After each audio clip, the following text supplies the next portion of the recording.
Doctor? Doctor, come quickly! I can't!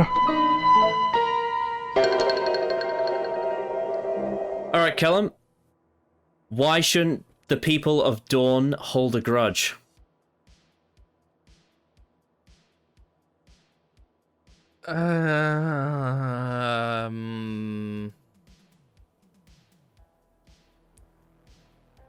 To get to Dawn, you must make it through the night. I don't know. That was stupid. I mean, when I say Dawn, I mean the city of Dawn in Westeros, not D-A-W-N. Oh, okay.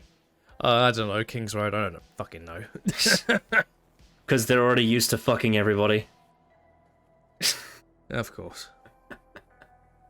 Hello and welcome to day 9 of the 2022 Advent Calendar. We are doing Game of Thrones Season 4, Episode 2, The Lion and the Rose. Check out our links in the description. I don't think we need to waste too much more time.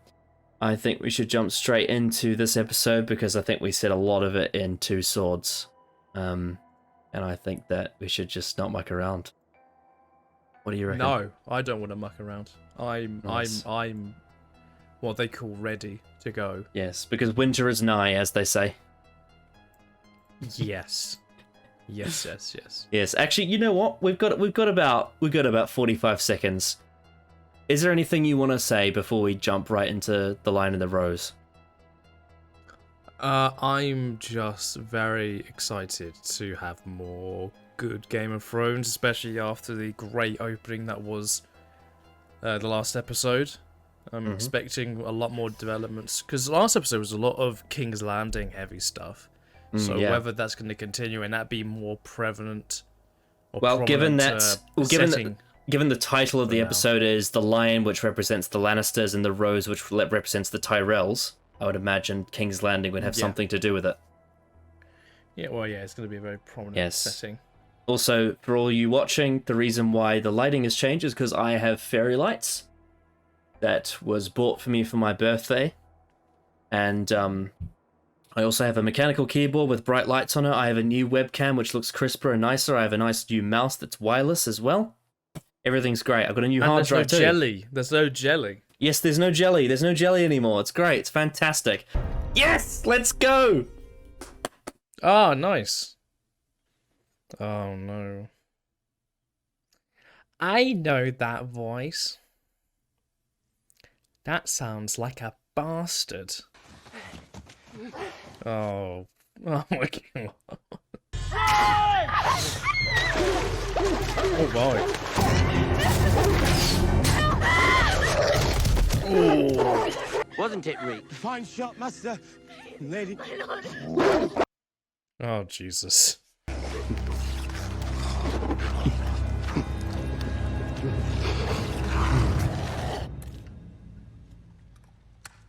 Oh, speaking... Oh, thank you. Thank you for that cut. I'll clean it. No, I'll do it. Leave us. It's only wine. Uh-oh. It's a wedding. What's Tyrion gonna do? It's a wedding. At a wedding. You need a proper, discreet swordsman. As it happens, I have just the one. Hey. Who's this knight? Laygood. Got thunderbolts on his shield? No. Right here is where I fuck his wife. She's a screamer, that one. Who's Bolton? Father? Oh, he's growing a bit of a beard. I'll have a look at him.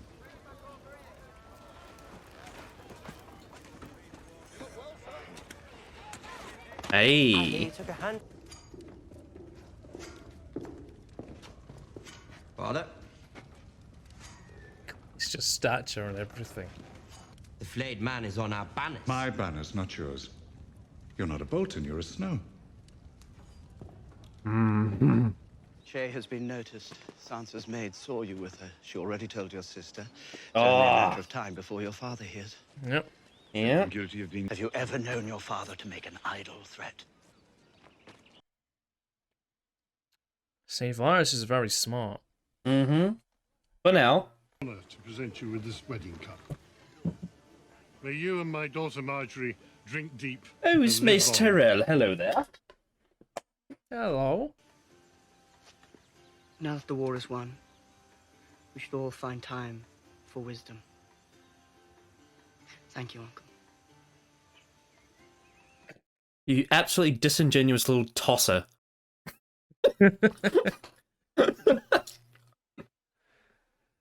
Whenever he tries to be sincere, I can't help but laugh.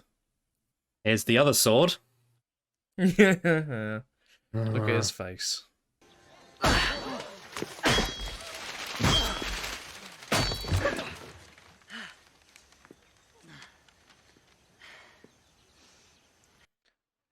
He can't even be bothered hiding it anymore. Every time I use it, it'll be like cutting off Ned Stark's head all over again.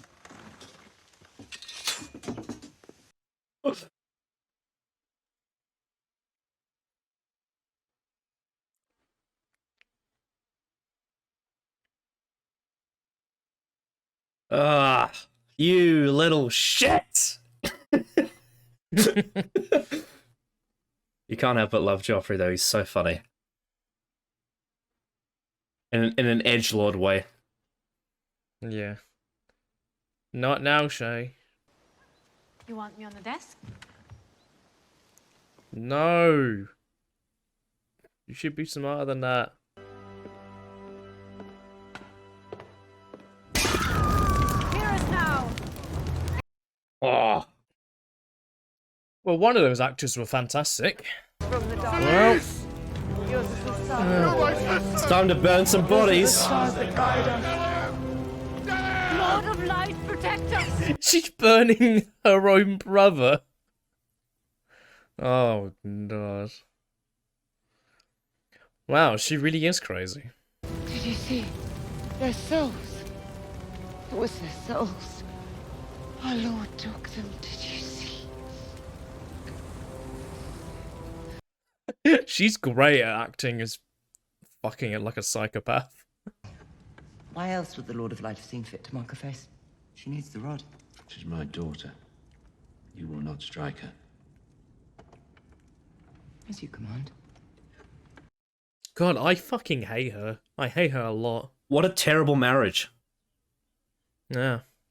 What a terrible woman. Yeah. Just a horrible, horrible woman. Mm-hmm.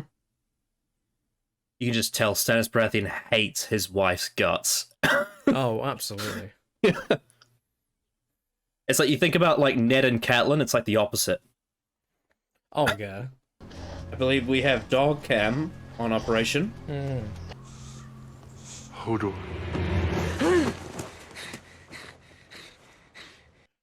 Did mouth move when he said Hodor? If that's what I thought happened, that's a bit silly. Ghost.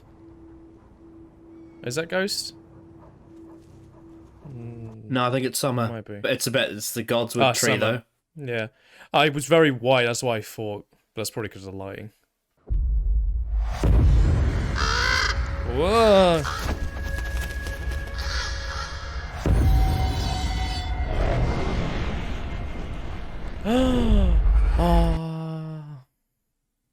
Oh, Ned.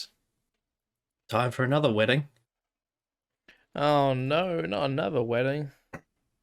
Can't we all just be polyamorous in Westeros? That is actually some fabulous set, to be fair. Look how much fanfare there is for this wedding compared to Tyrion's and Sansa's. Yeah. It's the king's wedding. Yeah. Might find it suits you. Not now, Mace. Lord Tywin and I are speaking. I'm not worried about the Iron Bank. We both know you're smarter than that. Come, Tywin, let us celebrate young love. Yeah. Yeah, speaking about fanfare. Yeah. I know you don't want to believe it, but she is. Now, go drink until it feels like you did the right thing.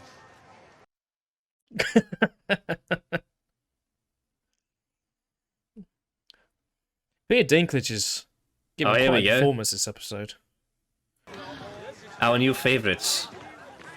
Hello. On the prize, Podrick. Of course, Oberyn and Alaria Sand were very interested in that woman. What sort of monster would do such a thing? As if men need more reasons to fear marriage. That's a... Lord Tyrion. What? Just thinking. Thinking what? Just thinking. Thinking about what she just said. Okay. She's really pointing out that she paid for a lot of this stuff.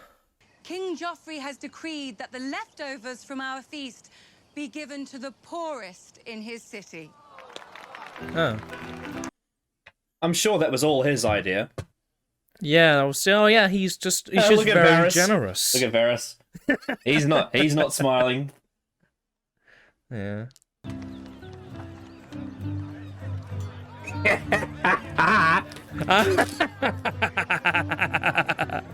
Oh, that's brilliant. I fucking love That's- Oberyn. He's fucking brilliant, that is. Because you'll never marry. And neither will you.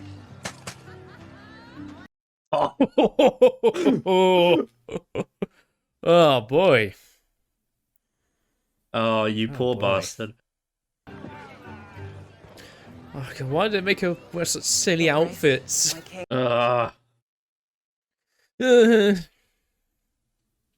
Joffrey does not like the gay community. Doesn't like the gays.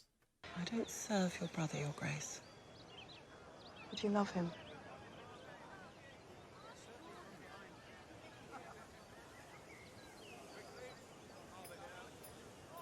Your Grace. God, she's such a good actress, Cersei. Mm-hmm. Bloody hell. No, come to my chambers and I will examine you personally. Oh my God! Stop! Advice on a rather- Qyburn, he's quite good. Qyburn? Ah, he's being replaced. Yeah. Queen Marjorie. The Queen is telling you the leftovers will feed the dogs. Or you will.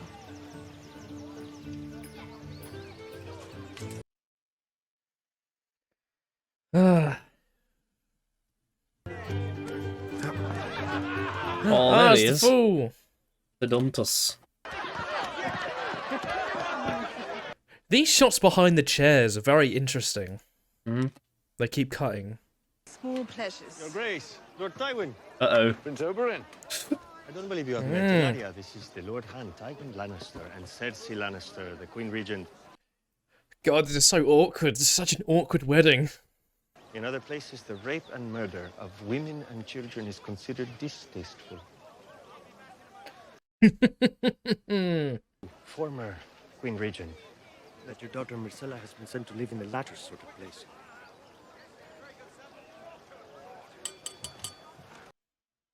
Fucking hell, he's so good. Oh.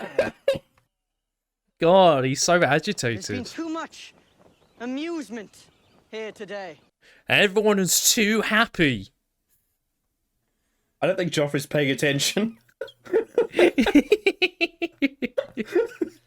King Joffrey, Renly, Stannis, Robb Oh, Stark, God. Balon Greyjoy. Oh, Varys. God, this whole wedding is the most awkward thing ever. Very different to the last wedding. Yeah.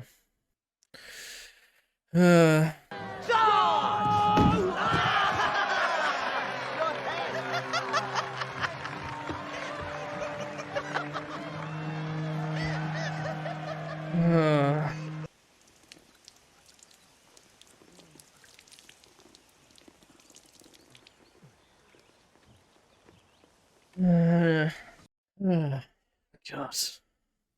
Kneel. Kneel before your king. God, this is just... God, I hate this so much. Kneel! Look, the pie!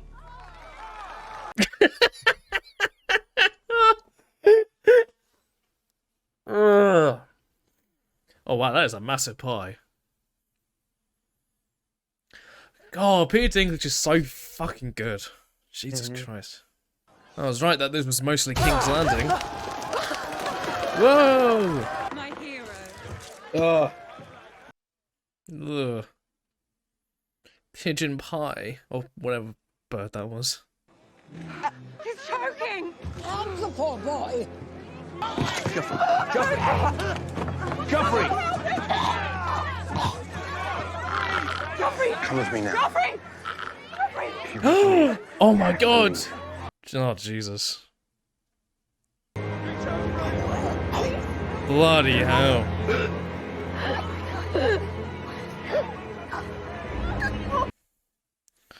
I didn't realise this happened this fucking early.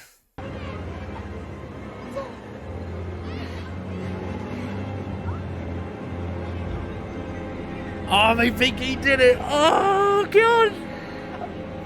They're gonna think he did it! Oh, God! Fucking hell. What a painful way to go.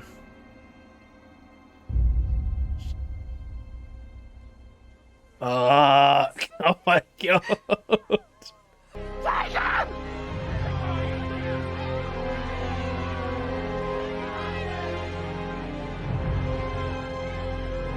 Jesus.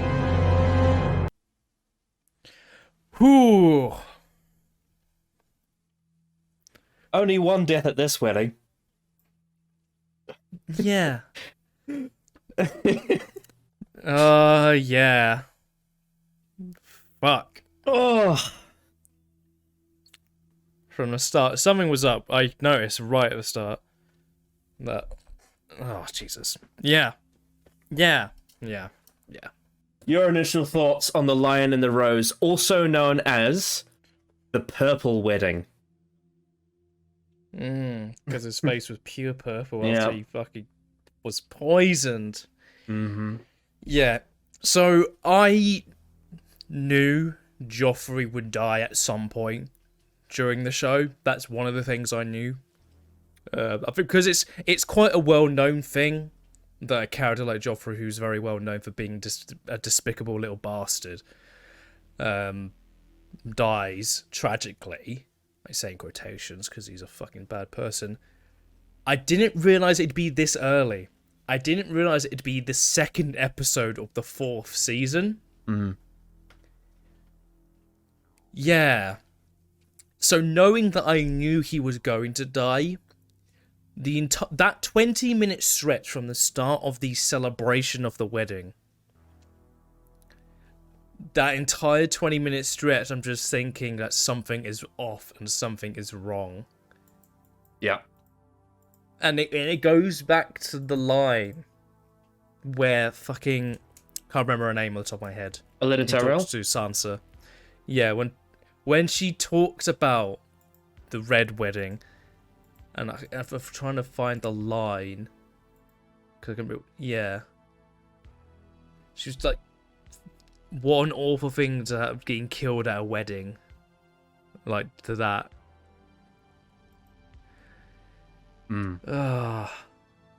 Just from that, and I mentioned this as well. All the slow shots of them all behind the chairs. Something was clearly off. And just it went from like... The tension kept building and building and building. With like all these different conversations these characters are having. All these characters in every scene who fucking hate each other. Mm-hmm. It just kept building and building until that last sort of like 10 minutes where Joffrey tried to very clearly humiliate Tyrion. That whole section as well was just fucking so tense. And the acting from both I think Jack Gleeson and Peter Dinklage was fantastic. So I could tell from the tone of your voice that you are pretty confident that Tyrion didn't do it. Because that's what because I don't. That's I what don't Joffrey. think that's something. That's what Tyrion Joffrey would and do. that's what Joffrey and Cersei thought. Oh yeah, Yeah. Because it was the most immediately obvious answer. Tyrion hates Joffrey, obviously. He's made that very clear. He made that very clear at his wedding with Sansa. You know, you'll be fucking your wife with a wooden cock. You know, remember that line? Yeah. But I think for me, and this episode relied, especially the wedding section, it relied a lot on facial acting from all of the cast. Oh, yes. And I think the moment that makes it very evidently clear that Tyrion didn't do it is the look on his face when he's realized what's happening. He was so like surprised. He's like, what? Like, it wasn't like a pretend to be surprised. It was genuinely like, holy shit, are you actually going to choke to death? Because I don't believe, based, like, even when I first watched this, it doesn't come across to me as Tyrion genuinely killed him. Because of I very much, from the entire, like, all the scenes between Joffrey and Tyrion throughout the entire show, as much as Tyrion clearly and justifiably so despises Joffrey, I don't think he would then set up to poison him at his wedding. I don't think that's something he would do. As much as he will probably look at this and think, well, I'm kind of glad that Joffrey's dead, I don't think he would ever. I think Tyrion's smarter than that. I think he knows that if he ever did it, everyone would think it was him. Well, yeah, exactly. Because especially coming after the fact that Joffrey just humiliated him for a solid 10 minutes, and then he's poisoned like straight after. I think the thing about it that's heartbreaking to think about is that whoever did do it did it knowing that Tyrion would be accused of it, because everyone knows it would be Tyrion. Like, Tyrion is the most likely person, and he's there, and he was humiliated. Like, he was like, they brought out those 5 dwarfs playing all the 5 kings. He was absolutely humiliated. Had wine poured on his head, had like the goblet dropped and kicked around, and just all this humiliation from Joffrey. Like when he removed the chair from the wedding with Sansa in season 3. Everything, just everything. You know, it's very clear that Tyrion despises Joffrey, and that is a fact. But the one thing that it seems like Cersei and the others are missing is that Tyrion is smarter than to do that. But they all believe that he did it. It feels, and it seems, I think what the show also does very well is it very clearly displays there's a lot of variables of who could have done it, because from the lines and the sort of like looks certain characters are giving, especially when Tyrion took like the actual drink that Joffrey then drank. I think there's a lot of people it could be based on all the different facial expressions and all that, but there's 3 people that I think you can definitively say it wouldn't be. Firstly, it's not Cersei. Cersei loves her children. Very evidently would never, like, there's no way you could be able to fake that kind of emotion. I have to say, Lena Headey was amazing in this episode. Her performance is just off the charts. She was brilliant in every scene. Everything. The way she delivers lines is like so well defined of like how the character is feeling or what the character's motivation is in every interaction she had with every character, because she pretty much talked, every person she talked to, she did it with with such hatred, but with the character itself displaying like this facade. That scene so where she's talking to Oberyn about Ilaria Sam being a bastard. He's like, oh, that's very tolerant of you. That was one of my favorite moments actually from the episode. When she was talking to like Pycelle and Tarth, just those scenes of just like this facial expression and the pauses she makes. The actress does such a fantastic job with those kinds of scenes. She's pretty much like a master of those scenes. You don't serve him, but you love him. Oh, so awkward. That's so good. And like they said with the Pycelle, she's like, you are annoying me, and you will feed to the dogs. But one of my favorite scenes is the one with Tywin, Cersei, Oberyn, and Ilaria Sand. That is just beautiful, awkward tension. You know, he's just like, you told him to you that you were in love with a bastard, and then Oberyn's just like, Well, of course, you can be rest assured that your daughter Marcella is safe with us because it's the latter, you know. That they don't hurt girls in Dawn, you know. Oh, and he's right, but she still hates that he has ownership over her daughter. Yeah. And like Tywin Lannister, like wishing Prince Doran well of his gout or something, even though he clearly doesn't give a shit. Yeah. But I think it's evidently clear there's three main people that it wouldn't be. It's obviously Cersei. I like the detail of as soon as Joffrey starts to fall on the ground and choke, you see Jaime burst through all of them because Jaime is his actual father, as we know, not Robert Baratheon. Yeah. Plus Jaime doesn't really. Yeah, he doesn't hate anybody in his family, really.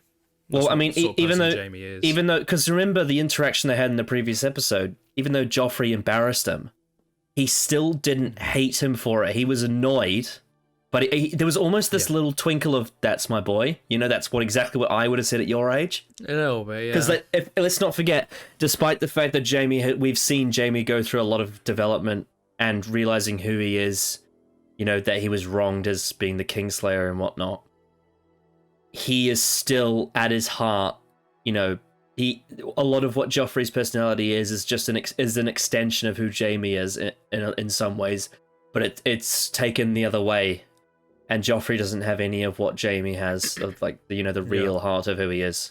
But I think Jaime saw Joffrey in that previous episode insult him and sort of think that's exactly what I would have said, or at least what I wanted to say. But yeah, you can clearly tell it's not Jaime. He wouldn't want to kill his own boy. No. And the third person, I think most obvious, not just by the facial expressions, but it would be Tywin Lannister, because Tywin Lannister, in his mind, Joffrey Baratheon is his actual heir, and so the family name is carried on through him, and Tyrion killing him is Tyrion ripping away Tywin's family name, you know, living on in the future. Yeah. So I think those are the three people it definitely isn't, but apart from that, it literally could be anyone else, really. Because there's so many people that hate Joffrey. Yeah. Like, they even set up that it could have been the Fool at the end, and there was Sansa. Oh, yeah. Yeah, there's a lot of, like, and they set up a lot of people who could actually do it. Yeah, they set that up in the previous episode where the Fool gave Sansa the necklace. Yeah. And then he came in and he's just like, you need to escape.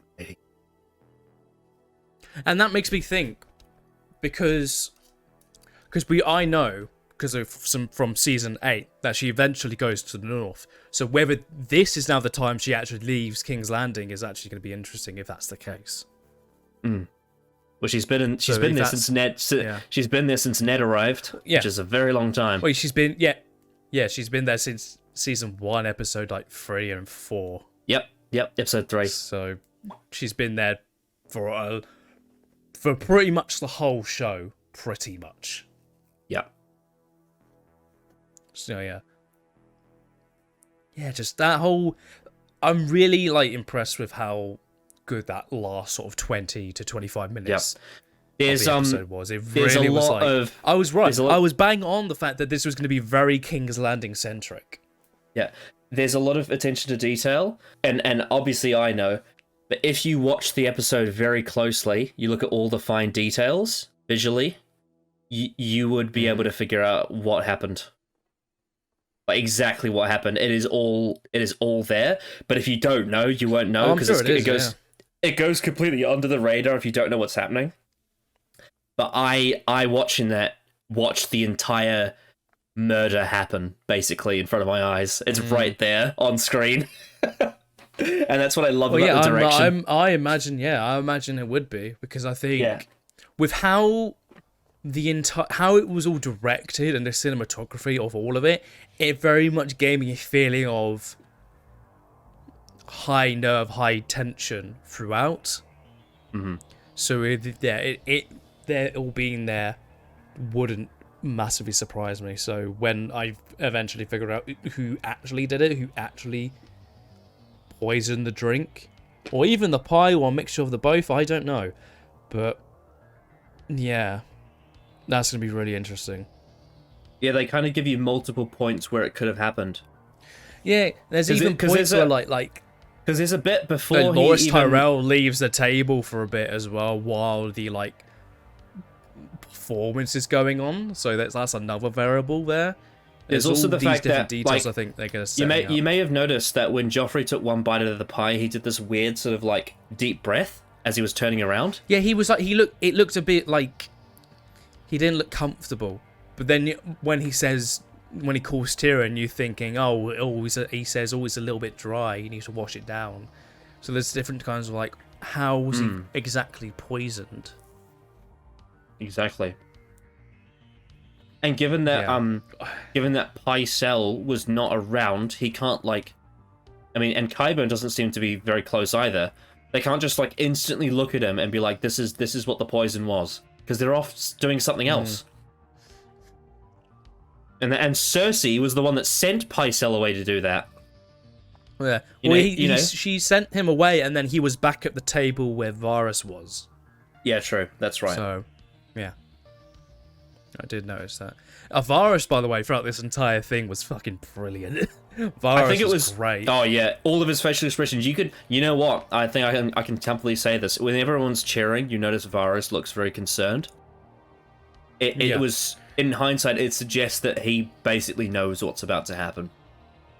He has an idea of what is about to happen and when. Mm-hmm. Because he would know, because he's the master of whispers. And he's read all the gossip magazines. Yeah. So, I guess we'll divert back to the very central point. I think, for a final performance, I think Jack Gleeson did brilliantly as Joffrey. To send this character off. Every single little scene was just so painful and awkward and just awful. It was just like a last, self-indulgent wedding hurrah for himself, to just rub it in the face of every single person that he, wants to make fun of. There's that line where he names his sword Widow's Wail, and he says that's going to be like cutting off Ned Stark's head all over again. Yeah. Ugh, what an asshole. But you know what's crazy? Is despite everything Joffrey's done, all the awful things he's said, all the awful things that he has done, the cowardice, everything. Somehow, I don't know how they do this with this drama, but it's George R. R. Martin, he's a magic man. Not only wrote the book, but he wrote this episode as well. I still, despite all of that, feel quite sad about Joffrey dying, and I don't know why. I can't place why. It may just be my... It's probably a mixture of the death being so brutal. Yeah. Like his face goes completely purple and he's bleeding from his eyes. It's like the way he dies is like, not even Joffrey deserved that. That was fucking awful. Like it's probably also the fact that Jack Gleeson is such a good actor. That him not being in the show anymore, there's going to be something missing. I think also like not in a bad or good way, just there'll be something missing. But I think it's as soon as he flops to the floor, all of what we know about these characters kind of got stripped away, and all I saw was just a mother crying over her son dying. That's all I see. Yeah, and that's pretty much. That's really special, and this is the way that it's written in A Storm of Swords, is that basically everything that Joffrey was and everything that he thought he wanted to be is taken away, and you just see the point of view of this boy just frothing up, bleeding, face going purple, and just dying. Well, I remember a conversation that Cersei had talking about Joffrey when he was younger, when he was just a child, and he was like an actual child, not like he is now. Yeah, it's like that came back, There's a sense of tragedy with him just as a person. Yeah. The fact, and when you look at his siblings, they're not like that at all, because they aren't. No, they're pretty normal. They haven't been told their whole life you are going to become king once Robert Baratheon dies. Yeah. Like the other like young Lannister who was at the table. Tommen. He's been recast as a different actor now. The last time you saw him would have been Blackwater, I think. Oh, okay. Well, that would probably make sense. They probably want to age him up, so depending on how old that actor was. Well, I think it's also because they want to have a dialogue actor now rather than just an extra. Yeah, exactly. Yeah, that makes sense to me. Yeah. So, and with that and much also, time probably fun little passing, fact, that actor, Dean Charles Chapman, who played Tommen in this episode, he was also in Season 3 as one of the Lannisters that Talisa was attending to that Rickard Karstark killed, if you remember. Yeah, he played one of those Lannisters. One of the ones that got murdered. Yeah, that's interesting. That's an interesting little detail. Yeah. Yeah. But yeah, I like when, as I was saying, like when he was at the table next to Tyrion and he was laughing at the performance, that just little look from Tyrion, and that was stopped. That was heartbreaking because Tyrion loves Tommen. You know, remember in like one of the first episodes of season 1 with Tommen and Marcella at the breakfast table in Winterfell, and you know it's very clear that he has a very soft spot for those children, and the fact that Tommen is laughing at that and it makes so much, you know, insulting fun of his uncle.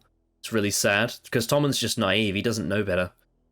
And then he literally watched his fucking brother die before his eyes. Like, oh my god. Choked to death brutally, yeah. Yeah, absolutely. Oh my god, yeah. It's just, there's so much going on in this one. But yeah, I know there's a lot of people out there that like feel like satisfaction because they hated Joffrey and they're happy that he's dead, but I still feel like they strip away. I think it really puts in perspective, no matter how awful Joffrey is, no matter how much he's done to all those people, the fact that he, you know, crossbowed Ros on a pole and made Sansa cry, and, you know, the things he did to Ned Stark and to the cowardice at Blackwater and all the awful things he's done, it's still not nice to watch him die that way. It's still a horrible thing to happen to a person.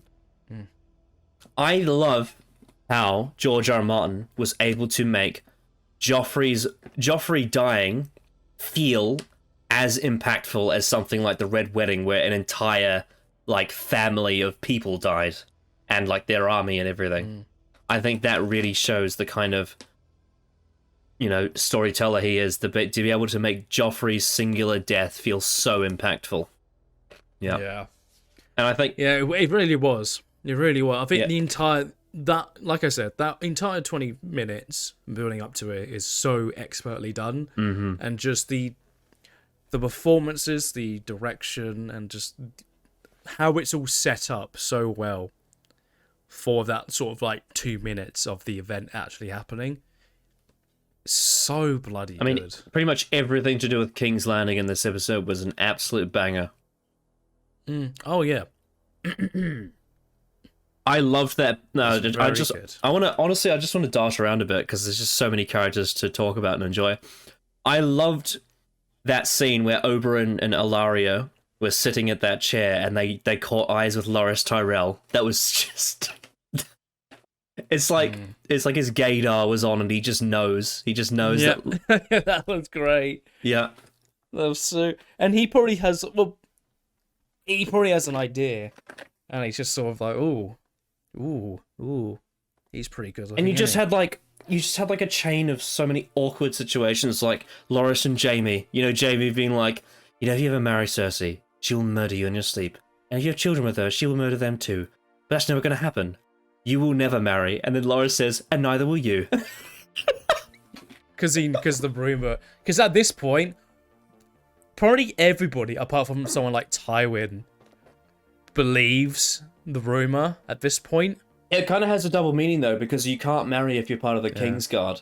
But also, it's very suggested that the reason why he's saying that is he's saying, you will not marry your sister. Yeah. Yeah, that's just...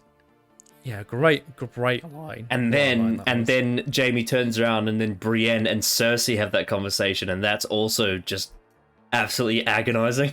You can't have Jaime, so yeah. Mm-hmm.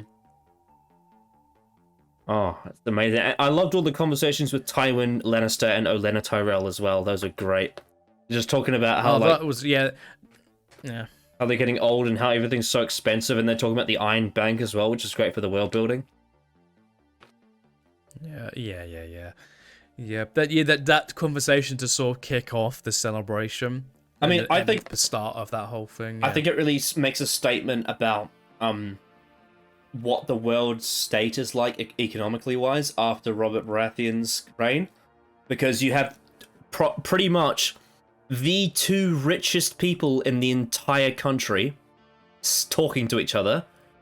Tywin Lannister, owner of all gold, and Olenna Tyrell, owner of all crops, and they are having anxious thoughts about their financial situation with the Iron Bank in Braavos.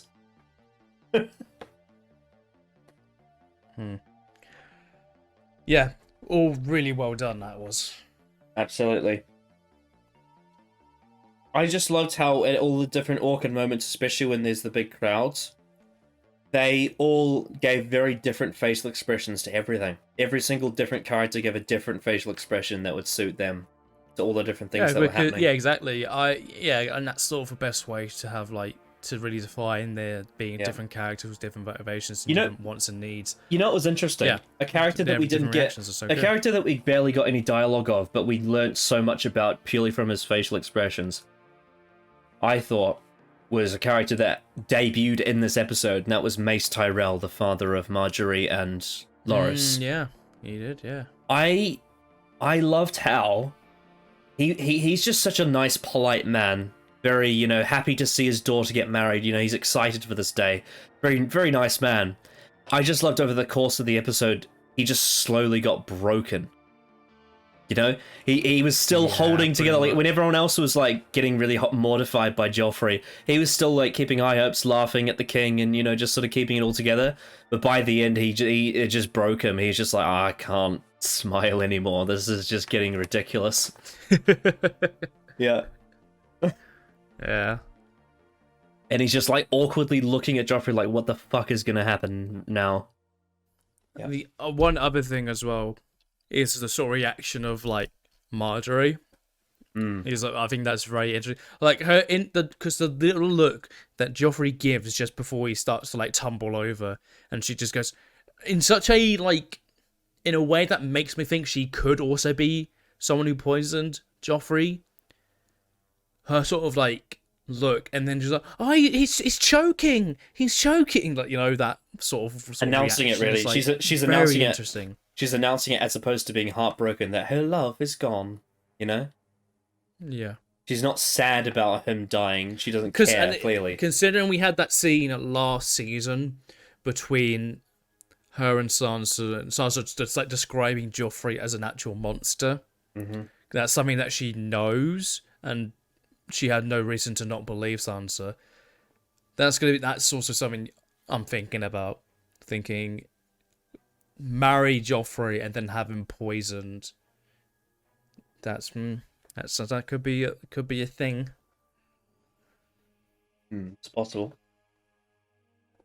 There was also another character in the King's Landing storyline. They weren't at the wedding though, and that was Shay, who got booted out by Tyrion finally after all this time. That scene,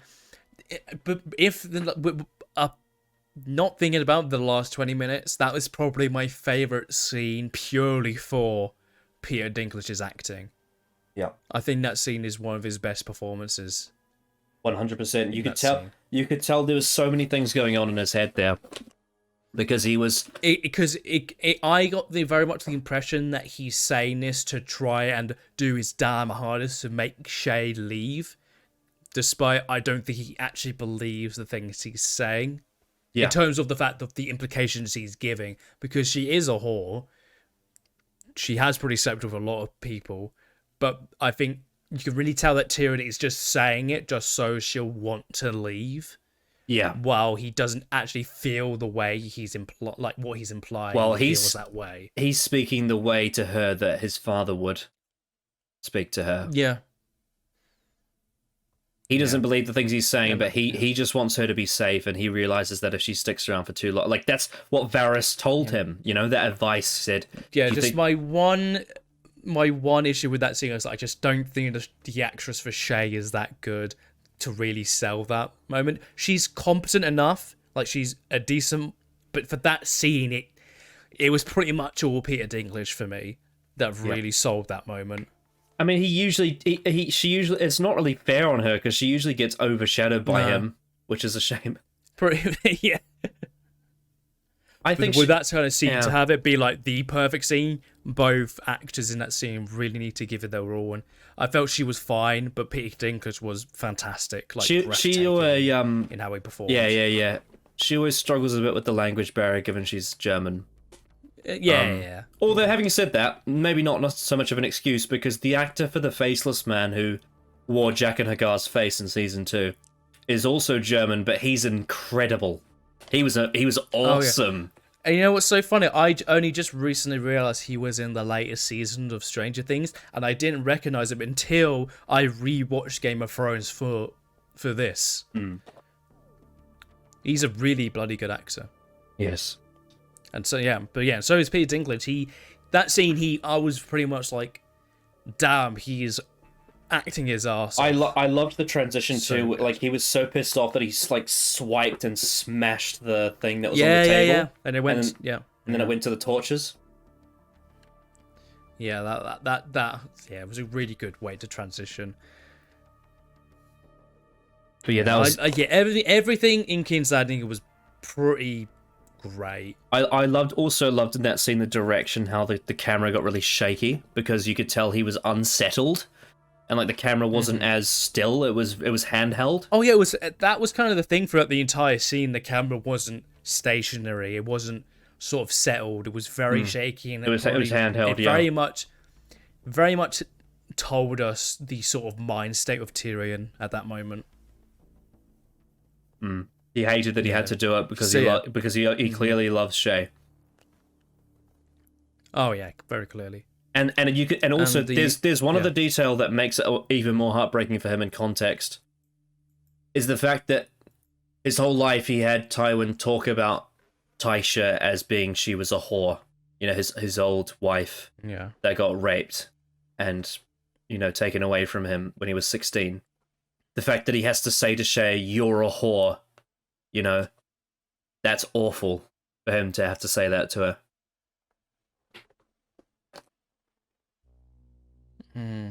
Yeah. And I guess the only other two scenes we had in King's Landing was the meal between Jaime and Tyrion. Yes, of course. Which was a nice little scene between the two. Interestingly, they were drinking. They had a conversation about drinking wine as well. He's like, it's just wine. Oh, that's true. Oh, because he spilt the wine at the start of the scene. That's so good. Yep. Oh, that's great. That's so good. Yeah. It's only wine, he fucking says. Oh, that's only just clicked. For me. Oh. Yeah. Fucking hell, that's brilliant. It's so cheeky. Oh, that's so good. That's so good. I'm really happy that Dave and Dan let George R. R. Martin write this one, because it was a big episode. Oh, absolutely. They just let him adapt his book to screen. Which is interesting, because there's actually quite a lot of changes from A Storm of Swords here, but I think George R. R. Martin is one of those creative kinds of people where he's actually the kind of person where he's happy to do something different. You know, he doesn't want to write the same thing he already did in the book again. He wants to do something new. And I think he kind of like had fun and took a few liberties and did some things that were very different in this episode, you know? Yeah. With his characters. It's like almost like an alternate universe version of the story he wrote. I really like that. Yeah. Well, yeah, he kept it in line with the actual show, and he did it pretty expertly, I would say. Yeah. There is one unfortunate bit of trivia about that. This is the last time George R. R. Martin writes an episode for Game of Thrones. Because he leaves. He basically leaves after season 4. Yeah. And because but it was all plain sailing after that. We'll get to that. But yeah, I think by the time it got to season 5, I think he decided, you know, with Dave and Dan, he just said, "Look, this is now not an adaptation of my work. This is a deviation, and I think you should keep it yourself, and I'll just do my own thing. But you know, I'm glad that he got to do this one though. This is a very major event. You know, like with the ones he did before. I mean, technically Blackwater he got to do as well, which is a huge thing. Yeah. So I'm glad he got to do that one too. He got to do two very, very major events. He also got to do the Pointy End and the Bear and the Maiden Fair as well, with seasons 1 and 3. Yeah, it was nice that he got to do the Lion and the Rose, the Purple Wedding. It's just so good. Yeah, there's not a lot more to talk about with King's Landing, other than just everything was so good with the wedding. The only other thing would be Jamie's he's beginning to train now his other hand. Oh yeah, I forgot about that. Bran. Yeah, that training scene with Brom. Yeah, I believe in the this is one of the deviations because it's not Bronn in the books. It's someone else. I think it's one of Ilan Payne's men or something like that. But I think they wanted to because Bronn becomes a bit of a background character from this point on, in the books. So I think they wanted to keep him on as a regular character. I know he's mainly comedy, but you know they decided to slot him in certain places, and I think that you know Jamie and Bronn have nice chemistry. So I thought it was a decent choice to put them together. I agree. Where I was just like, oh, I come down here to fuck her. She's a screamer. That was funny. But yeah, Jamie training to fight with his left hand. He's clearly very useless. But yeah, on the whole, I thought King's Landing was awesome. So good. Agreed. So, let's have a chat about everything else. Because it wasn't just the King's Landing episode.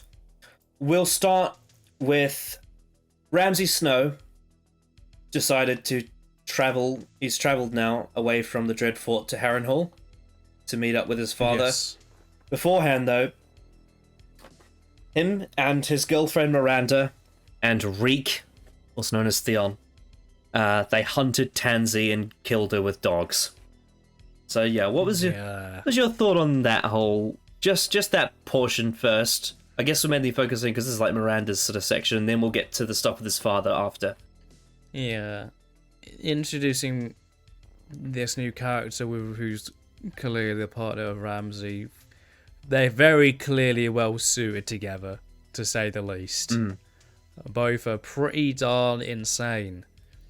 And this whole scene of the chase at the start with the dogs, and just in the background throughout the entire scene, and whenever he was on screen for the other scene as well, the actor's demeanor is so different. It's so shriveled and like defensive, and just so he's changed a lot in terms of his like how he acts now. And the actor does a great job. He does a fantastic job with it. I can tell you now. This whole opening scene is so. I can tell you now when Alfie Allen, before season 1, when he auditioned for Theon, this was the audition he had to do. He had to prove that he could play Reek, and that's how he got the part. Right. Yeah. Yeah. Nice. Yeah. And he does quite the job. Because that was what. Yeah. To be able to do this, which is very different to how Theon acted in the first 3 seasons. To be able to then change to this sort of demeanor, I guess was like, would be pretty important to the writers and showrunners. Oh yeah, I thought Alfie Allen was incredible as Reek. The way he shakes around and twitches and is nervous. He's constantly shaking. He's non-stop. Nervous pain on his face is just brilliant. I also loved how they further established the sort of dynamic between Miranda and Ramsay, how it's very sort of evil, romantic and whatnot, but there is definitely a... Well, it's like a not cringe Joker and Harley Quinn. I guess you could say that, yeah. In a weird way. That's what they are, pretty much. I think what I liked what they established about it is that they clearly don't have exactly the same motives. They're not one and the same. this was something they foreshadowed in season 3. There's the episode where Theon gets his cock cut off is the one where Violet and Miranda, tease him with flirtation. There's a bit where Ramsay is holding on to both of them when they're naked, and the woman he feels up is not Miranda. And there's a thing in here with Tansy where he's almost just like, oh, I think Miranda was getting a bit jealous of her. It's almost like he doesn't value Miranda as much as she thinks that he should. And she very clearly is infatuated with Ramsay. Yeah. But I think Ramsay doesn't quite, value Miranda as much as she would like to, and I think there's definitely a slight disconnect in their dynamic. And I think Ramsay knows he can get away with it because he's, a bastard son of a lord. So there's definitely a power. There's definitely a power dynamic there. It feels like Miranda is constantly having to try and prove herself to Ramsay, with her very, talented archering skills and whatnot, using them to torture that poor girl. And I kind of liked how it's just like she wanted to, show off to Ramsay by, throwing an arrow through Tansy's skull to be like, look, I can kill her. But Ramsay's like, no, the dogs must do it. Yeah. And that's a very brutal way to go. A lot of brutal deaths in this one. That's for sure. And you may have noticed that the way Theon walks is very different after losing his penis. He's very sore down there and limping around. All the pain he's been through. Very, a lot, not only pain, but like unattended to pain. Yeah, because he's only like the most basic you will keep on living sort of aid he's been getting. You'll still be in very much pain and you'll fear for your life pretty much every single minute. We meet the wife that Roose told Walder Frey about. It's one of Walder Frey's daughters, Walder. He talked about this after the Red Wedding, how he'd taken one of his fat daughters as a bride. Then also, I think one of the most interesting things is that Locke has returned. So Locke was the Bolton Bannerman that cut Jaime's hand off in season 3. Yeah. I like how he's come back around and he's part of this again. This is, again, another deviation. So Locke was not a character in the books because the person who cut Jaime's hand off was a Dothraki, and there was another character that caught them. And Dave and Dan combined them two together to create this new character. And George R. R. Martin is dealing with a character that he's not familiar with. It's a bit like The Bear and the Maiden Fair, how he wrote Talisa, who was not, Rob's wife in the books. It was Jane Westerling. So he's, again, writing for a new character. But I think, George R. R. Martin is creative enough to write a different version of his own story and have fun with that. But I really liked how they established, that it's not just that he cut Jaime's hand off. Like, life goes, and then the Bear and the Maiden Fair thing happened. Like, life goes on for Locke. Like, he's still part of this story going forward. And I thought that was, and I like the sort of like the connection that they made. It was just like, I hear you cut the Kingslayer's hand off, That was really cool. Yeah. But for me, the highlight of this section of the episode was when Roose Bolton had that conversation with Theon about, like, I wanted to trade him for Moat Cailin. I needed Theon Greyjoy. That whole scene was really good. He's the son of Balon. He's like, we are flayed. You're not a Bolton, you are a Snow. And I think that really, this is the first time we've seen Ramsay and Roose, talk to each other on screen. And it's very clear that Ramsay wants to prove himself to his father and be a true Bolton and not a bastard. Yeah, that's very much seemingly like from his demeanor and how the way he talks. He feels like he's trying his best to justify himself as a Bolton. Absolutely. And I fucking loved that scene where he made Theon shave his face and then he revealed to him that Robb Stark was dead with a blade in his hand. I was thinking, like, that's what I wanted with Jon last episode, just a reaction to hearing that news, and we got that here with Theon in a... Like, he's teasing him about Robb's death, and he's just sort of... He just sort of carries on. Because, like, that... And that's also just a show of, like, the power he has over Reek. Yeah. With him having a knife to his neck, telling him that Robb Stark is dead, and he just continues shaving. That's just a real show of what kind of power he has over Reek right now. Yep. How scared Reek is of Ramsay. I just loved Alfie Allen's like performance when he did Theon's facial expression when he found out that Rob was dead. That was just masterclass of acting. It's funny because when people talk about acting in this episode, most of it gets pointed at the King's Landing stuff. But the facial expressions in that whole Bolton scene with Theon was just beautiful stuff. Very good. Very, and like the swelling of music as well.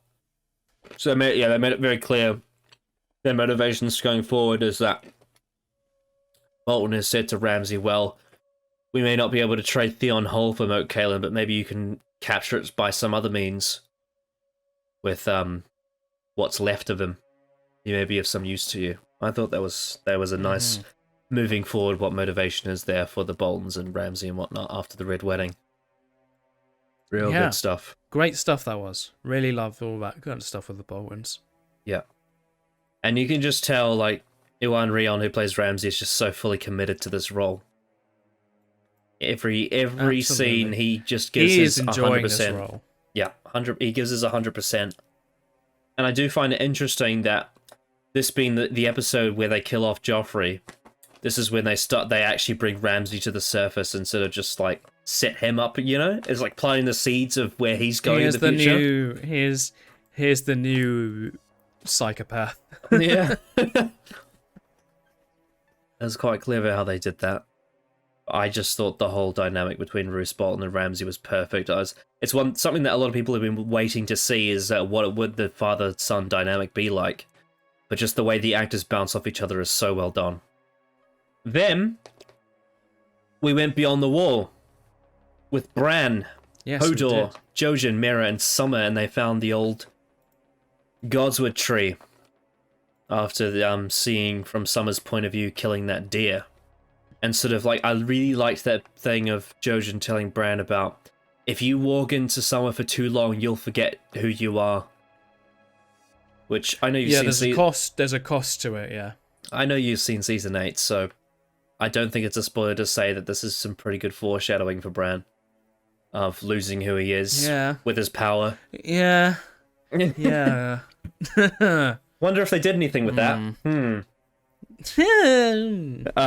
But yeah, I really liked that. And then they found the old tree and he put his hand on it. He saw Ned sharpening his sword, which again, that's the sword that was melted at the start of the last episode. Yes, I know. I noticed when I instantly thought, is that the scene from season 1, episode 1, of like, because it looked the same location, and then we obviously see scenes and shots from season 1 with Ned, indicating that they need to go to King's Landing. And there was some little flashes in there of things that are past, present, and future. Yeah, we have a dragon going over King's Landing. So I wonder whether that will go. Yeah, I wonder what that's all about. Yeah. There was another bit in there that I don't know if you noticed, but there was another bit of foreshadowing in there of a certain character that will be popping up this season that you haven't seen before. We'll get to that. Yeah. There's a lot of stuff in there. We got because we got bits of like things that he has seen before in that vision, and then we get a little shot of something in, I think it's ice. Yeah, there was another a huge Godswood tree on ice, and you heard a voice say to him, "Find me under the tree in the north." So they know that they because in that vision we got like a shot of like the Iron Throne that looks like what like Dany saw in season 2, and then a shot of we did see that something else. Oh yeah, there was like bits of like the very first scene of the show with the little girl White Walker. So yeah, a lot of things to think about. Absolutely. It's interesting because the initial thing that they were supposed to do was go to Castle Black and meet Jon, but now Bran has a different motivation going on here. It's, oh no, we need to go further north. That's quite a task for a cripple to go further north. You know what it's like beyond the wall. Well, it made it seem like at the end there, like what they have to do is something to do with King's Landing as well. Yeah, that's all connected. Yeah, it's all connected there. It was actually a really good transition from there to then the wedding. It was. It really was, yeah. Yeah, anything else you want to say about the Bran scene from this episode? Nothing really much else to say other than I don't know if that deer or whatever creature there was that Summer killed.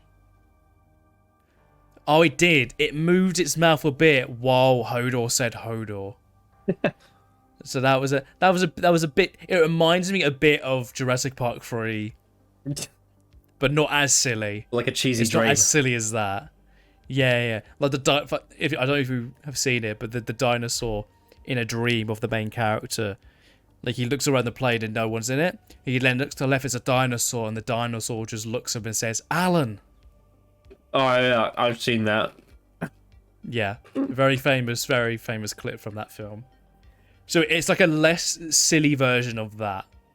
That's the first thing I thought of. Yeah. Yeah, but other than that, there's not much else to say on that bit. Yeah, it's just a bit of a central piece of like shifting motivations and where they're going and what's going to happen to Bran if he keeps using his power. Yeah, very well done. And then we had one other major bit at Dragonstone with Stannis Baratheon, where they burned the body on the fire, and Celise was very happy about it. I will say this episode was a highlight of like really good facial acting. She looked insane while those people burn, and he was burning her own brother. Yep. Which is fucking. When she goes over to Stannis, she especially looks fucking crazy. She's very wrapped up in what Melisandre is doing with the Lord of Light. Clearly, yeah, very clearly. To the point, but that scene, yeah. But yeah, in that scene, you have the bit with Stannis and Davos sort of talking about, the guy didn't drop his gods, and he disobeyed Stannis, and then we'll now burn him for the Lord of Light. Yeah, he's like, do you know how much he's done for you? More than you have. Yeah. Oh. Considering Davos tried to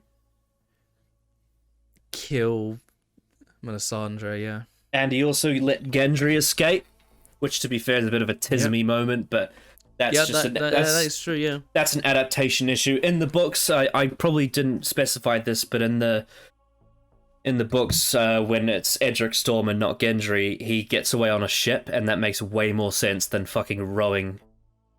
Well, yeah, because I remember it was so easy to get him out. Like it was like painfully easily. Yeah, and also he just opened the cell door and just let him out. Yeah, and the way that the whole argument was also rushed as well. It was just like they were going to execute Davos for it, but then they're like, wait, we have ravens from the Castle Black. There's White Walkers. We got to go north. Yeah. We need to go north. Yeah, no, it was all really rushed and not very well done, which is a shame. It was not. But yeah, I really like that. Well, it makes you think because they only get a little bit here. So imagining in the next episode or so, they're going to be eventually heading north at some point. There was a really interesting scene. Oh, sorry, there was a really funny line where Celise was saying to Davos, she's just like, look what she's done for. Look, the Lord of Light would be happy with this. He's like, I'm sure they would be happy. I'm sure he's very, very grateful. Your Grace. That was so funny. I do love Davos. I do love Davos' yeah, absolutely. Whenever those kind of scenes, his delivery is just so good. Well, he's a great character to have in a storyline like this because he grounds it in humanity. Yeah, he's like, don't worry, this is fucking bonkers. It makes don't worry. It makes so much sense that in the book chapters for Stannis' storyline, it is Davos Seaworth's point of view for everything. Because he is the humanity amongst all of this weird shit going on at Dragonstone.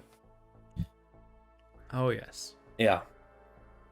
And then they also pointed out very clearly, unlike the feast, the absolute expensive feast at the Weird in King's Landing, at Dragonstone they are running very dry of quality food. And they clearly need to travel. They are barren. They are barren after when that you battle. get that when you think about it with this scene of their meeting and then the scene of like the entire wedding, it's like, man, yeah, it's not going well for Stannis. No, it really isn't. I loved how they established Stannis's resentment for his wife because of what she thinks of her daughter. Well, yeah, we got hints of that in season 3 as well, yeah. Kissed by Fire. Yeah, we got hints of that. Yeah, and sort of heard like almost like insane level of hatred for her own daughter. Yeah, as if she's just like it's a deformed dog, as if she's treating her like. That's what it kind of makes me think. And sort of Stannis as a like reaction to it, like despite that, she's still Stannis' daughter. Yeah. Yeah, that's the nuance to his character that makes him that shows he does have heart.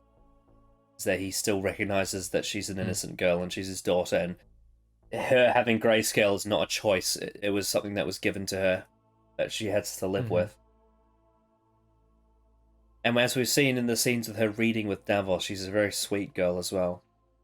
Oh yeah, clearly very innocent, kind person, even at a very young age. And I think even though like he is hanging his claim to the throne is hanging on by an absolute thread at this point, despite the fact that we literally did just see Joffrey die in this episode. Yeah. But the fact that his claim to the throne is hanging on by a thread, he still has that one thing of, even though my daughter has grayscale, she is still she is still someone that can be my rightful heir because she was born under marriage. And so if I take the throne, that I do have a successor, despite who she is. And I think that's why Khaleesi was trying to find magical ways to birth babies, in those tubes last season, because she just wants someone better for Stannis to carry on the heir, maybe a boy without grayscale, and let the Lord of Light guide that. But I think Stannis recognizes that I have to trust the family I have rather than the family I don't, because both my brothers are dead and I'm running out of options. Yeah. So I think yes, this season 3 did a few tismy things with this character, but I still think there is something there. There's something there that they can salvage. And I think it may have something to do with the fact that George R. R. Martin wrote this episode, because this was very book Stannis. Yeah. Yes. And then that makes me think, considering that you've mentioned that he doesn't return, that makes me think, I really hope they don't mess more with Stannis. Well, one of his best Yeah. episodes in season 3 was Kissed by Fire, and that was written by Brian Cogman, not the showrunners. Yeah. It just makes you, because then story and their motivation, it's changed slightly because now they're going to go north. So. My main issue with Stannis is Dave and Dan. It's not to do with anyone else. It's purely them. They are the reason. Yep. But yeah, I thought they did. I mean, it's difficult because where we left off at the end of season 3 is a bit weird, and there was a few things in there that I thought were slightly off. Some of it was really good though. I don't want to shit on all of it. Yeah. But we've hit a bit of an awkward bit in the storytelling, because they're not exactly utilizing everything they can to tell this story. They're only utilizing some of it. But I can say with certainty that what Stannis does this season is interesting, so got that to look forward to. And I think George R. R. Martin as writer did a good job of, carrying off from where they were. Though it's interesting how they just don't mention Gendry at all, like he's just been forgotten. Yeah, they didn't mention him once. Yeah. Which actually is kind of strange. Yeah. I guess you can say that he implied with the line of like between Stannis and Davos, like, "Oh, he did more for me." Yeah, true. It's more like his big. That's a stretch. That's a stretch at best. Yeah, it's a culmination of things. It's not just Gendry; it's other things too. Yeah.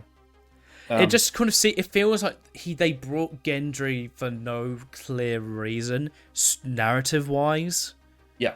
And then they're just Well, like, okay, now you can go now. Again, this is just other things that they changed, that they just removed, like in Season 2, you know that meeting between Renly and Stannis in Season 2?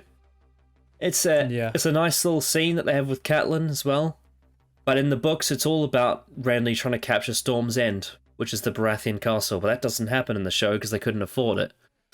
So that's one detail that they don't show you. They have Stannis tell the story about when Davos smuggled all those onions in there in Storm's End as he was defending it for his brother Robert during the rebellion. But they'd never show Renly trying to capture Storm's End in Season 2 because they just didn't have the budget, and so they just have him doing nothing. Which is strange.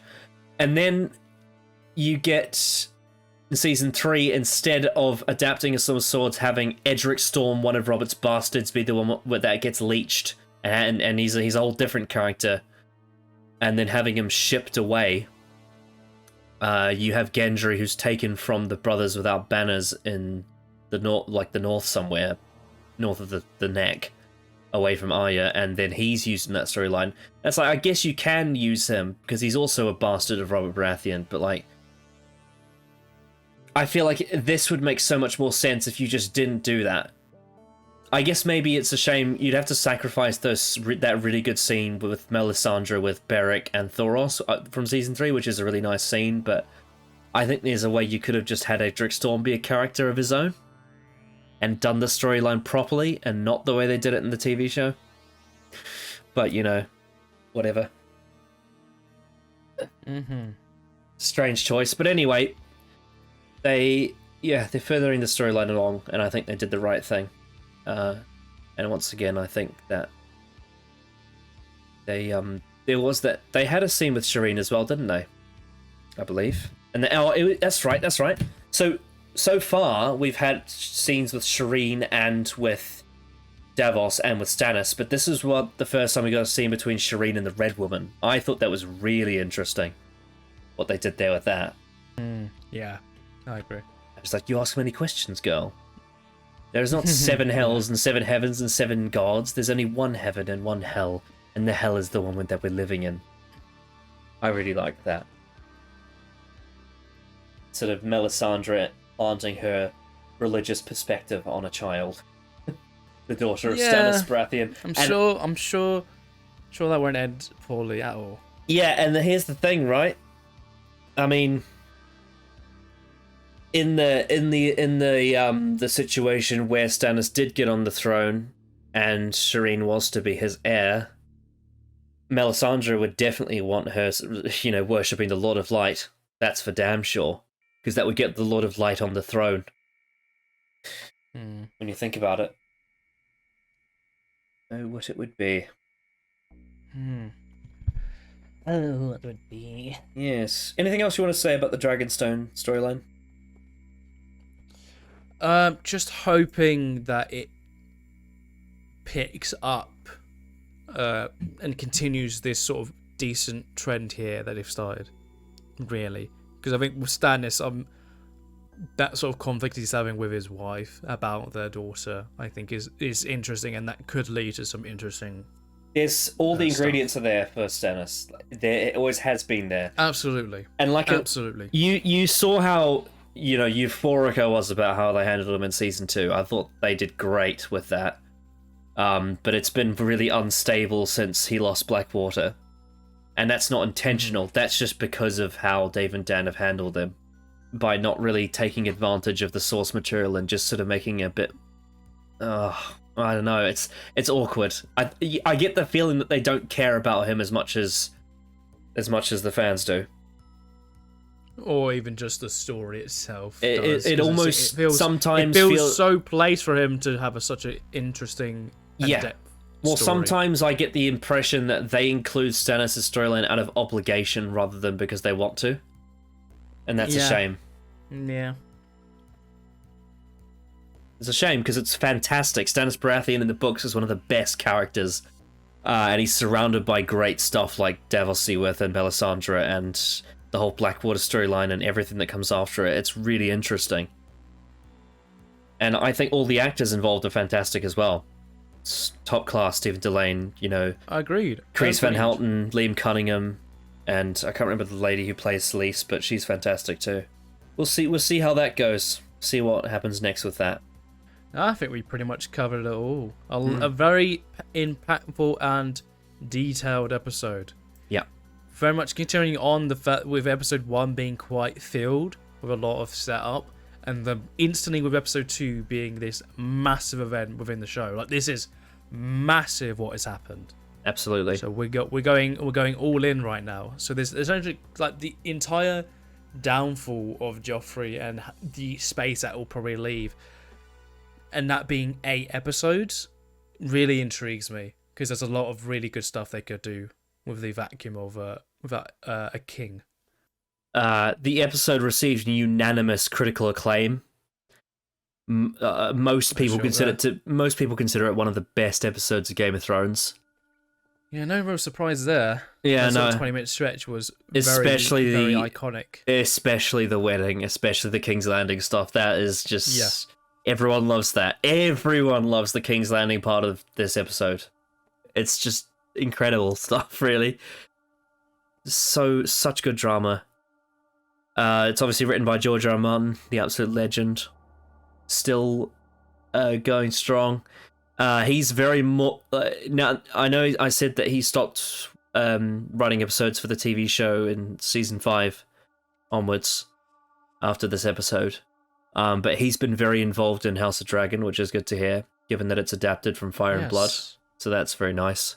What's interesting about adaptation, though, is that this is not just A Storm of Swords, though, because the Bolton storyline with Reek and Ramsay, this is A Dance with Dragons. This is the 5th book, the most recent one. We've done a bit of a time jump here because I'll take you all the way back to season 2 for this one. So you remember the episode, season 2, episode 6, when Theon beheaded Roderick Cassel at Winterfell? Yeah. With the rain. So that scene doesn't happen in A Clash of Kings.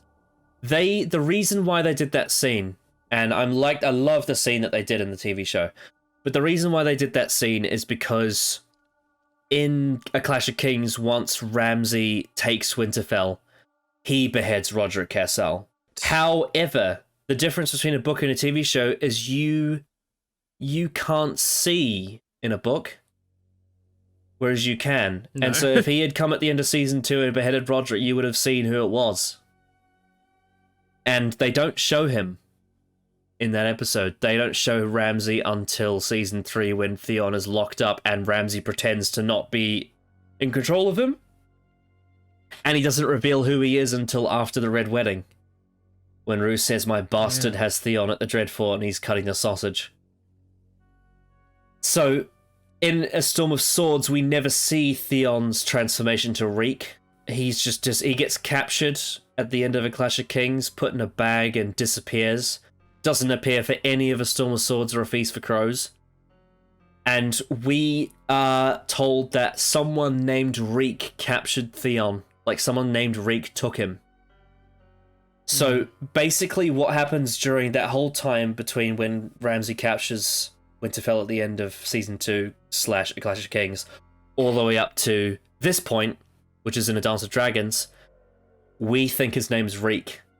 But then it gets revealed that there was a soldier for the Bolton army called Reek that Ramsay killed, and so he pretended to be Reek instead of Ramsay as a disguise. And so, because we can't see him, we don't know that he's Ramsay Snow in the books, because we're only told who he is through point of view, through the name, because people don't recognize what he looks like because he's a bastard. And so what happens is that we have him pretend to be the name Reek, and then he's also killed a soldier called Reek, and then once we get to A Dance of Dragons, we get a point of view chapter called Reek, and people think it's Ramsay, but then it's revealed it's actually Theon, and we are told what happened to him since he got captured, and what's described is what we're shown in Season 3. So Season 3 shows us what we didn't see. And so that storyline works better when you can't see, because you don't have the vision there. So Ramsay then says, "I called him Reek because I need to have a Reek." You know, the same way he had Reek, that soldier that he killed, and pretended to have his name. But they couldn't do that in the TV show because we know what he looks like. And they also didn't want you to know that he was the son of Roose Bolton before the Red Wedding, so they didn't tell you what his name was. So that's why in those scenes with Theon and the Dreadfort, they said, "What's my name?" And he was trying to guess who he was when he was being tortured. Yeah. And they showed you the torture that led to his transformation in the TV show. So I think that's the biggest difference. And at this point with Theon, is we are at much later in the books, but they are placing it in season 4 alongside stuff that happens in A Storm of Swords, which is 2 books earlier. So this is basically the point where in season 4 where we start to get bits from different books arriving at different times. Like things get a bit snakes and ladders. But yeah, basically for the rest of this season, for season 4, they are, and a bit of season 5, they are basically showing bits of Reek's point of view in A Dance with Dragons, and trying desperately hard not to conflict with what's happening earlier on, because, you know, the earlier parts of the books aren't finished yet. So yeah, it's a bit of an interesting situation there with adaptation, but I think they did it. Interesting, yeah. I think by isolating them away, I think they did a good job in still keeping it feeling like it's possible for it to all happen at the same time, despite the fact that in its original source material, these events happen much later. But I think it's a case of they wanted to use Alfie Allen as an actor every season, so they didn't want to cut him out for a long time and then bring him back. They wanted to keep him around and show you the transformation. So yeah, that's why things ended up the way they are. But yeah, it's interesting how we're kind of ahead in some parts and we're not in others. In terms of direction, I think Alex Graves did a fantastic job. Everything. Oh, he did a fantastic job. Fantastic job. You needed a director who could show facial expressions at the right time. And I think not only the direction, but I think the editing was on point in this episode. Yeah, I agree. And the facial shots are great. Seller. But I also loved all the like vibrant colours of the King's Landing scenes, and the whole setting was really lush and rich and vibrant and full of detail. And then I also loved the barren look of, you know, some of the stuff in the north as well. I thought Alex Graves did a fantastic job with the direction in this one. Absolutely spectacular. Yeah. Agreed. Very beautiful stuff. Absolutely. And then, of course, we also had the music by Raymond Javadi. Once again, just an absolute mad genius. His music is just incredible.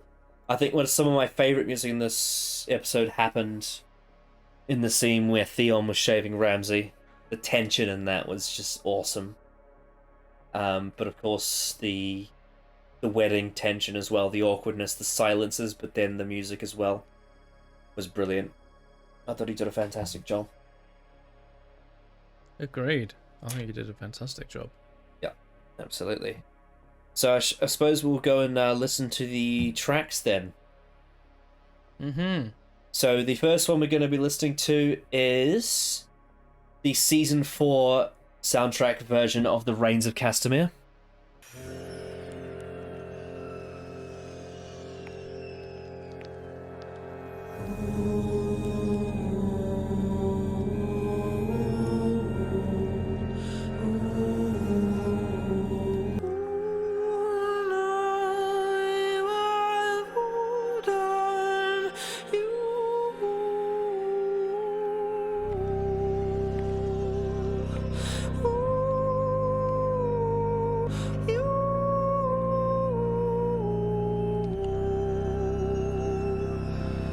Oh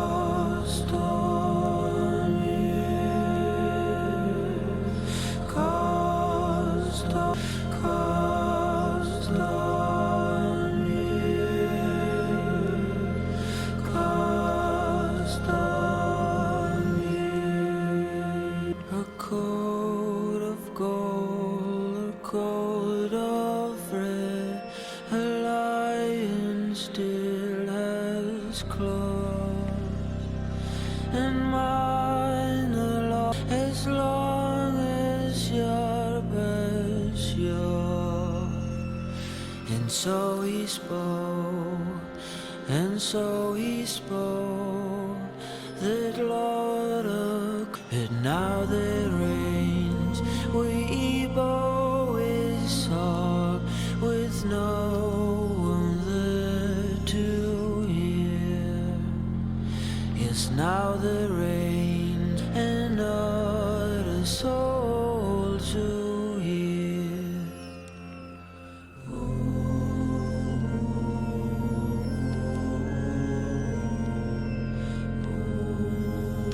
We have a version of the Lannister theme for the death of Joffrey. That was good. That was really well performed. It really was. I couldn't quite make out what those sounds were, though, at the start and the end. It was sounding like breathing a little bit. It's like... Especially at the end as well. Asphyxiated breathing, I guess you could say, which would be fitting. Yeah. Yeah, that was good. I really like that version of the song. So then, we have the second track, which is called First of His Name. 3, 2, 1, go.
I could just totally visualize the scene all over again in my head when I'm listening to that. Yeah.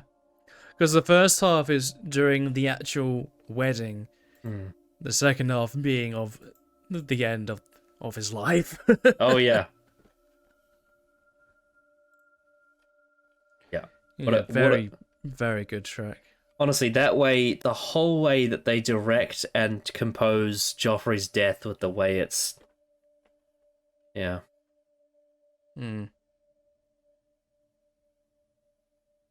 Yeah, it's just very fucking good. It's just the whole way they visualize it and everything, and the way that they score the music to it is just perfect. So well done.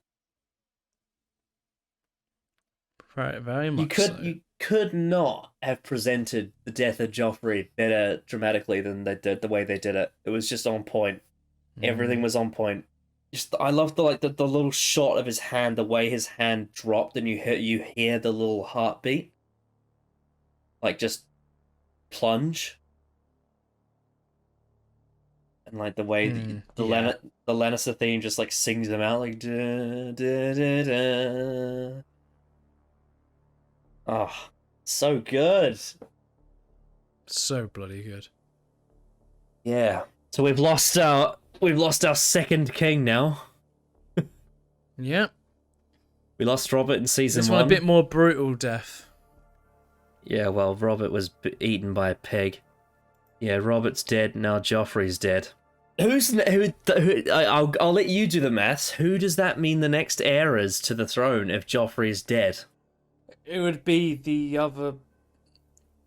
Begins with T, I keep forgetting his name. Tommen? Yeah, it'd be him, wouldn't it? Because even though Marcella is older, she's a girl, so she doesn't have the right over a man. Yeah, obviously. Yeah, because of the monarchy, yeah. Yeah, because the monarchy is stupid.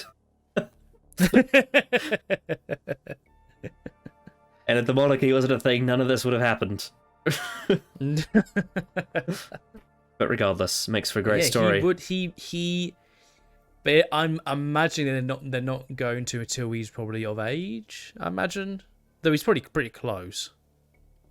Have to wait and see, I suppose. We shall see. I mean, how old was Joffrey when he was on the throne? 13? 14? Probably 15? Oh, that's true. That's true. The ages are season 1. What you would think. Yeah. Yeah. Yeah, the actors are slightly older than the actual age of the characters. I do sometimes forget that. Yeah. Well, also the characters in the TV show are much older than the ones in the book. Like Daenerys in the books is supposed to be 13, but they didn't want to see it. They didn't want to show you a 13-year-old getting raped by Khal Drogo. No. You wouldn't. Yeah. Yeah. Unfortunately, we don't have any trivia for this one. Because the only trivia that's worth talking about will spoil the surprise of of the murder of Joffrey Baratheon, so I can't tell you. Sorry guys, no trivia today. Yeah, I mean I already told you most of the adaptation trivia anyway that you need to know. You did, yeah, that's true.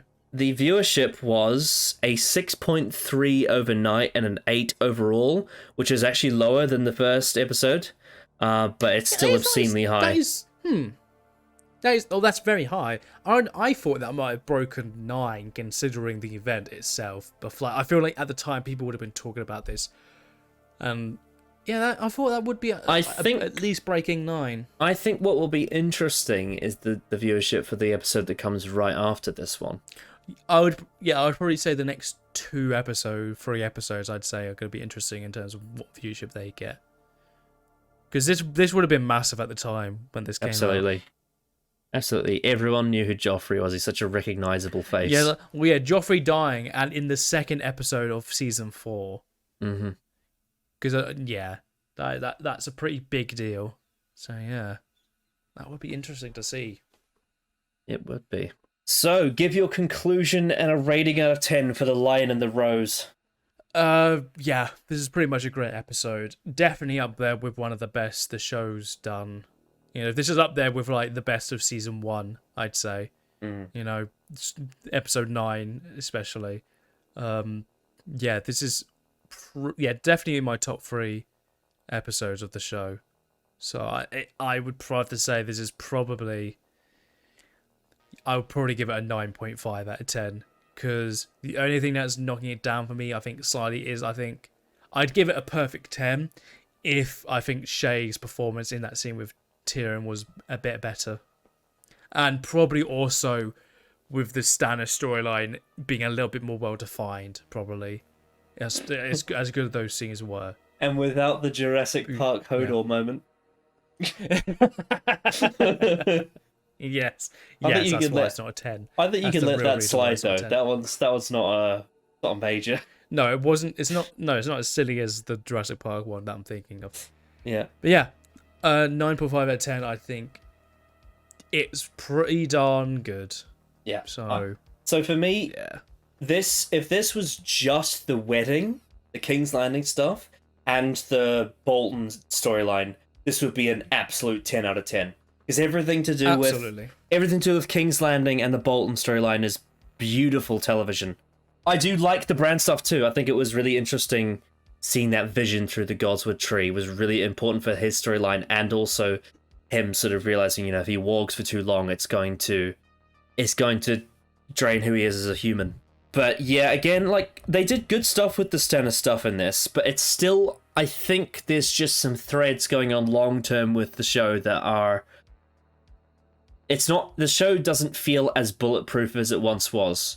And I'm noticing, especially rewatching it, that there's definitely hierarchy going on now with the storylines, with some things aren't feeling as important as others as they used to be. Because back in season 1, literally everything felt like it was great. Every single storyline felt important. It felt well crafted, well looked after. Every single thing about season 1 was priority. And then ever since we got, like, Karth, and especially with season 3, with stuff like Stannis' weird little thing that they did in some parts of it, and bits and pieces here and there, and now with how some of these storylines here in season 4 feel a bit B-plot compared to the A-plot, I think that does shave off a little bit of prestige on the show. Having said that, though, I don't think anything in this episode was outright bad. I just think that it could have been polished. Some of the minor stuff could have been polished to it being, on the level of a Baelor or a Blackwater or a Reigns of Castamere or a You Win or You Die kind of episode, or a Kissed by Fire. So I'm also going to give it a 9.5 out of 10 because I don't think it quite reaches that pinnacle that those episodes showed with their absolutely perfect, front to back kind of writing that they did with those ones. But the actual main course, the King's Landing stuff, was just fucking incredible. The Purple Wedding is absolutely, it is one of the best things in the entire show. It is just so good. So yeah, 9.5 out of 10. Well done. Well done for that. So that means it's going to be very interesting going into the next one after the events of this. The next episode, Season 4, Episode 3, is called Breaker of Chains.